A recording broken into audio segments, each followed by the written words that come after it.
Uh-oh, little drippy poo. What's going on, everybody? I'm Stubbs, that's Damien, and this is RH Daily.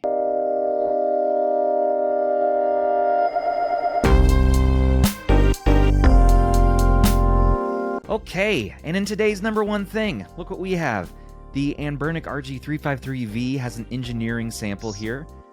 You can see what that white colorway looks like with the multicolored buttons. There they are playing God of War Chains of Olympus. How uncomfortable are those freaking joysticks?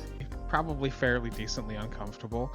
I mean, you never know when you get these things in hand, but that seems like a stretch for a lot of people's hands. But for the systems it plays, for like what you're going to be using a vertical handheld for, yeah, you got to make some sacrifices. It's the 353P with everything moved around. So it's going to be those same joysticks, that same screen, bezel, buttons, D-pad, just repositioned. So let's see if it's comfortable or not.